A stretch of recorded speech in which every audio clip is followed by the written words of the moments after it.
All right, welcome back to another episode of Real Talk Michigan Edition. Jeff here. Dan, how the hell are you? How are you? It's been since I think May since we last did a Michigan edition. It's probably somewhere around there. Yeah. Yeah. I honestly don't even remember the last episode we did. I would imagine it was It, something around hockey or something, right? it was the Harbaugh series we did. Oh, the top 21 games. Yes. Yeah. Well, I mean, that was a kick-ass series. So if you're listening to this and you have not went back and listened to the top 21 games under Jim Harbaugh, we did a countdown. I've listened to it back. I think it was pretty well done, but I'm biased. So if you're listening to this now, go back and listen to that. But yeah, so it has been a while. May 2nd, so early May. Yeah. Yeah, it's been a minute. It's been a minute. A lot has happened since then. Yeah, both in Michigan football and in life. Tell us, I think this is as good time as ever. Tell us a little bit about your current adventure you got going on. Yeah, so while I'll still be filling my duties here, I have started my own podcast called the Southeast Michigan Podcast, and it is essentially pretty much devoted to Michigan football 24/7, 365, but we will be doing, hoops when that starts up, some Michigan hockey, and then some sports documentary reviews, in the future. I kind of held off on the documentary review thing over the summer because it's summertime. Everyone is outside most of the time. We're not really watching TV a whole lot, somewhere, um, but yeah, so about 9 episodes deep on the Southeast Michigan podcast. We're on Facebook, Twitter, and breaking down Big Ten play here. And I think next week is when I'm going to start getting into the Michigan Ohio State stuff. Very, very, very cool. If you haven't seen any of that, I'm pretty sure it's been shared on the Real Talk page. But if not, I'm sure I'll post a comment into a link to it in the comment to this page as well. So we're here to talk about a little bit of Michigan football and what they got going on lately. Jim Harbaugh and his pending suspension. Oregon and Washington joining the Big Ten. Who potentially could be next? Maybe we're done. And then maybe just we'll talk a little bit of future conference realignment. But let's start off with Harbaugh. So it sounds like Harbaugh has a pending 4-game suspension, could be potentially 6. And all of this stems from he supposedly took a recruit out for a cheeseburger and paid for it. He supposedly watched a recruit on Skype, Zoom, whatever, watching this kid work out. Both of those stories feel very mediocre, but what they're really hitting him with is essentially when asked, they're saying he lied or wasn't forthcoming and truthful. Opinions on the whole thing, just what's going on with Harbaugh, what the background is, why you think this is going down. Well, I kind of touched this briefly on my show. On the surface, it's kind of irritating because over the last 2 years, there's been nothing but good and bad news in the off season, mostly bad, between the Mozzie Smith thing last year with his gun and the in his concealed carry permit, all that stuff. Then you had the Matt Weiss computer crimes. It's just the Bo Schembechler last summer, the Dr. Anderson story. It's just like one thing after another, and can we just ever get through an off season without Harbaugh being in the news for flirting with the NFL or just these stupid antics, But in regards to this recruiting, it's something very silly, In the Big Ten media days, Jim Harbaugh said that he's not ashamed of anything. Didn't really elaborate on much because of the ongoing investigation. And he was asked multiple times, and he punted it away. Says, "I'm not talking about it." He's like, "But we're going to try to move on." This type of thing, I'm sure, happens in the entire sport, no matter what the conference. And some teams, I feel like, again, get a pass, and some of them are under the spotlight. And Jim Harbaugh is controversial, and people are going to come after him, and that's what I think happened in this case. And It sucks. He's like, don't you? To me, in my opinion, you can't tell me that Jim Harbaugh was the only coach to, watch on Zoom workouts during COVID. I mean, Well, just to like elaborate on that specific case, from my understanding, from what has come out, that the workout that he supposedly watched was this kid that he was recruiting was going through some cancer treatments or whatever, and basically he was showing Harbaugh like his strength, like he was proud of himself. hmm. And that's what I've seen being reported as far as like what he was watching. So it's not like he's trying to get a leg up. It's literally this kid calling Jim at his home and saying, "Look, coach, look at me. I'm building myself back up."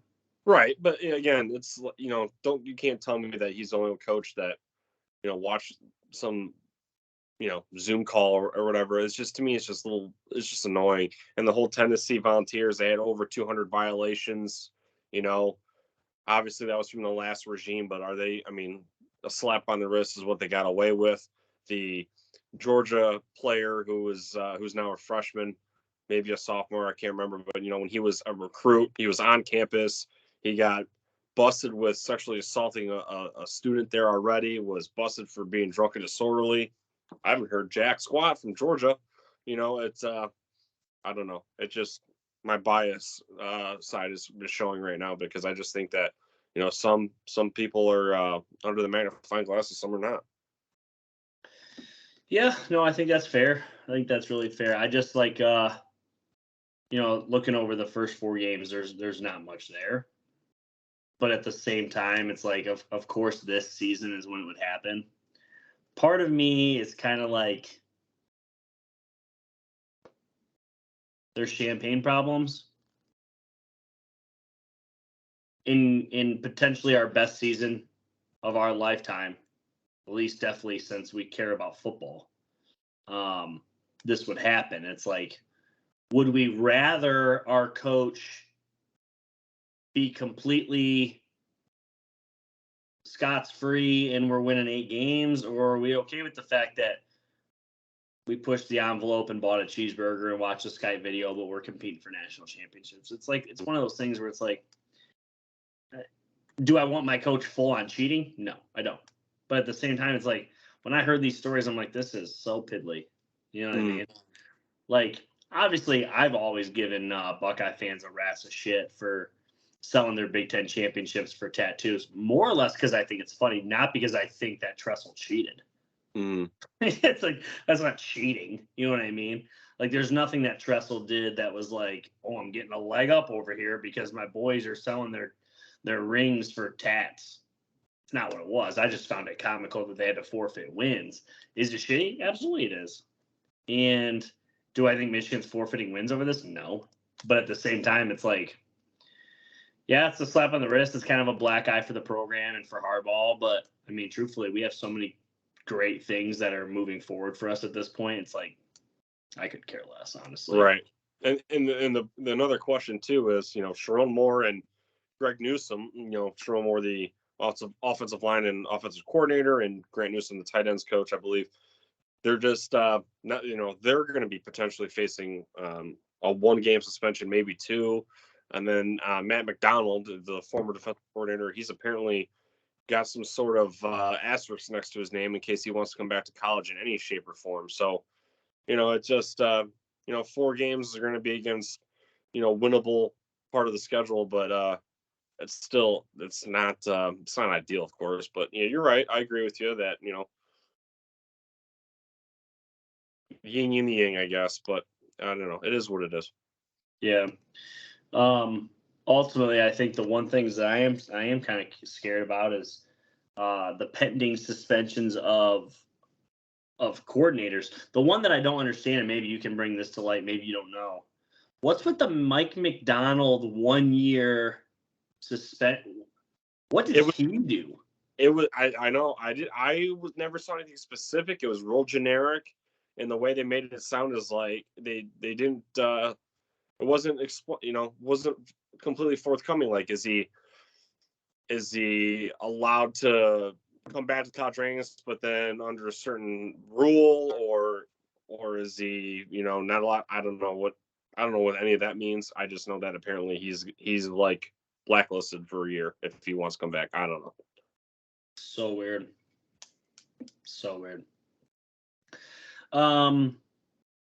Another big thing that's happened, this was obviously pretty recent.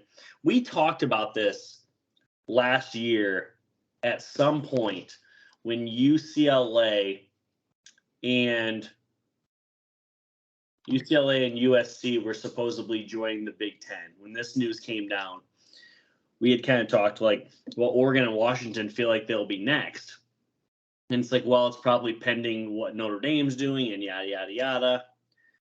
Well, we go through the full season of kind of knowing that UCLA and USC are going to be coming in 2 years. And then before the season even starts, I mean, they have basically folded the Pac-12 without, any so much of a goodbye. I don't even think it's arguable. I think we took 3 of the top 4 Pac-12 teams.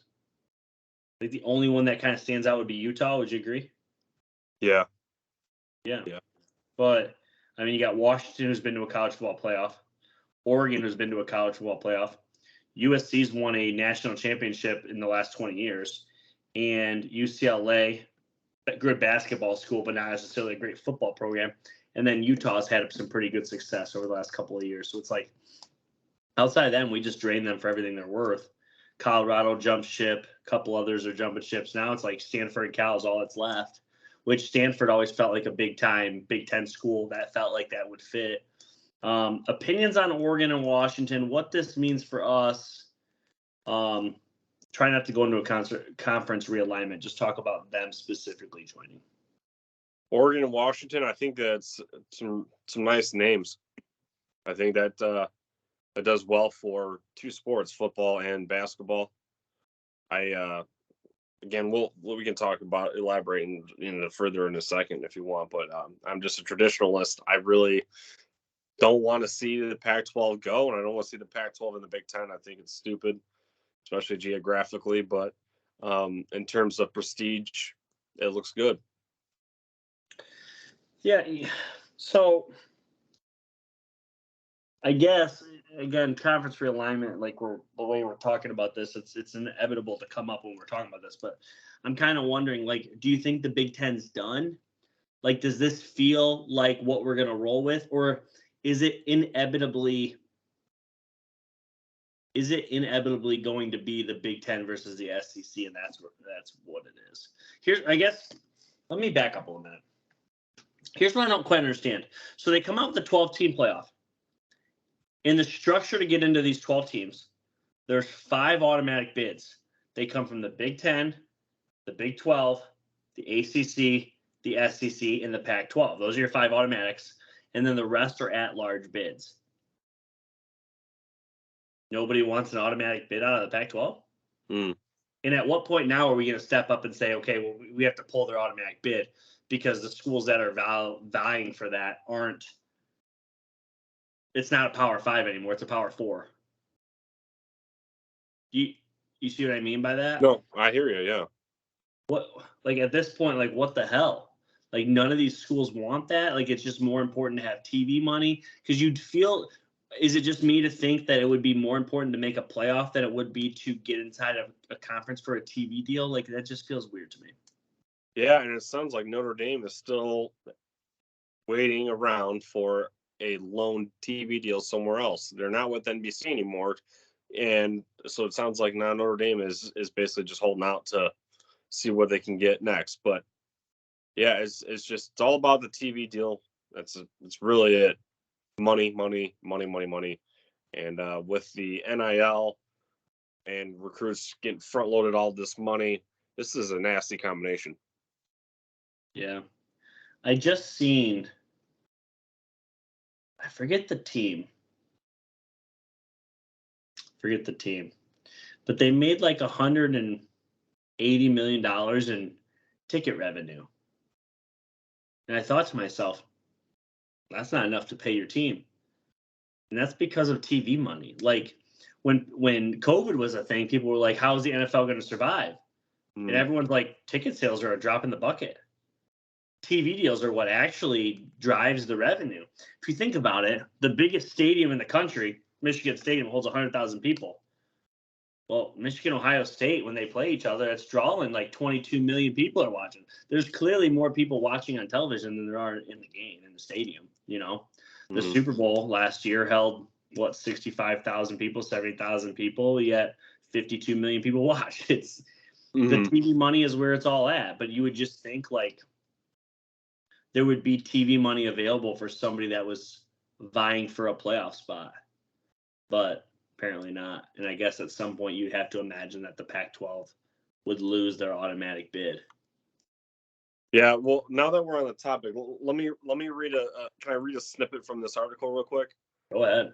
All right, so this was about 3 hours ago. I saw this headline. It actually came from Bleacher Report, but this is from Andrew Graham from On3. So the headline from On3 right here is Greg Sankey. He's the SEC commissioner. Yep. The headline goes, "We don't need to be in 4 time zones to draw interest from the West Coast." So I thought that was kind of cute because that upon first glance, in my opinion, I thought that was like a jab at the Big Ten. It is. But he was on the Paul Feinbaum show. Go figure. So let me read the second half of this article real quick. So this part says Sankey also said that the 12-team playoff format in 2024 and 2025 might get tweaked. The law. This is a few paragraphs. Let me read this real quick. So the college football playoff is set to expand to 12 teams with the 2024 season, but whether it will do so in currently planned format remains to be seen. Already there have been questions about whether the number of automatic bids for conference champions might change in light of the massive upheaval surrounding the Pac-12 in recent weeks. Currently, the Pac-12 is only slated to have 4 teams in the 2024 season. The bottom line right now is that college football playoff administrators are still somewhat in a wait-and-see mode. Excuse me. Quote, "It remains to be seen, but how many FBS conferences will exist in 30 or 60 days, particularly as we head into next season if you want to lengthen that time frame," Sankey said on Tuesday. "We've been engaged in the right kind of conversations around future media opportunities, around the logistical issues and decisions related to the first round of games on campus, and how do we move that into bowl games, but we do have changed circumstances." So that, again, that's part of the conversation here. But in the beginning, they're really talking about Texas and Oklahoma going to the SEC and how that we'll save that part for another time. But it's basically a whole lengthy interview from the Paul Feinbaum show. But I wanted to read that second part where he specifically is talking about the future is still not set in stone with the playoff. Yeah, it can't be. It can't be. The more and more these things are starting to shape up, it's just such a strange process because you have 12 teams, right? And I don't think it's arguable. We'll say it and let people kind of get all up in arms. There's 2 power conferences, the Big Ten and the SEC, right? The Big 12, there are some teams that could compete, some ACC teams that can compete, but ultimately you don't see them buying for natties necessarily. You can't imagine the Big 10 or the SEC is okay with the fact of like, we're going to kick the shit out of each other. And by doing so, we could potentially lose playoff spots. Yeah. Does that make sense? Like Michigan, Ohio State, USC, Oregon. I'm going to use those as the top 4. People could disagree, but I'm going to use those as the top 4 just as of today because I think those were the top 4 from last year if we were to take those, right? So hypothetically speaking, those teams all beat up on each other. Plus they have maybe one additional loss during the season. One of them is by default probably out of the college football playoff based off of. You still there? Did I break out for a second? You're good. Sorry, somebody called me on my phone. You're right. One of those teams could potentially lose their spot because they're beating up on each other, and that would allow for an ACC team that's probably not as good to vie for that spot, or maybe a Boise State or UCF, those situations. Right. So it just is interesting where they eventually go. I do think 12 is the right number. But ultimately, I think what we probably have ourselves is 2 power conferences someday. It's probably just the Big Ten and the SEC, or maybe it's not even the Big Ten anymore. Maybe it's not the SEC anymore. It's just North, South, and here we go. Ultimately, I think the only way college football ever gets fixed is if they create a president over one denomination. You know what I mean? It's just like, first off, have you been following any of Joe Klatt's podcasts over the last several weeks? I have not. In my opinion, they're must listens. He's done the Big Ten commissioner, SEC commissioner, Big 12 commissioner, Chip Kelly, Ryan Day, Nick Saban. There might be one more in there I'm forgetting. But just interviewing different people and asking them the tough questions, like what's wrong with our sport? Where do you see these things for fixed? How would you fix them? Yada, yada. They're really, really inspirational interviews and just like get your head thinking. But ultimately, the one thing Klatt has said multiple times, he's just like, these are champagne problems because like the sport's the best it's ever been. And here are the issues we have, right? Mm-hmm. But at the same time, it's like these issues are going to get worse unless we have some sort of governing body.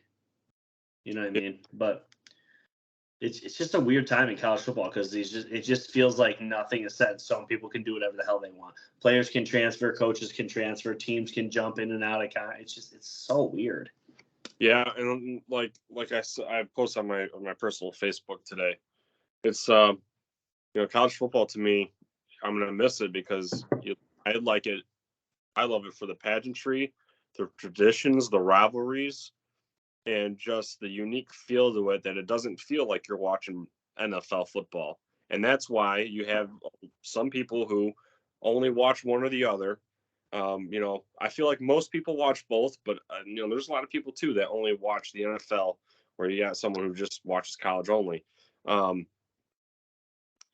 And when I don't see Texas and Oklahoma in the Big 12, and I don't see USC and UCLA in the Pac-12, it's going to be a weird feeling. And when you have essentially the transfer portal how it is now, it's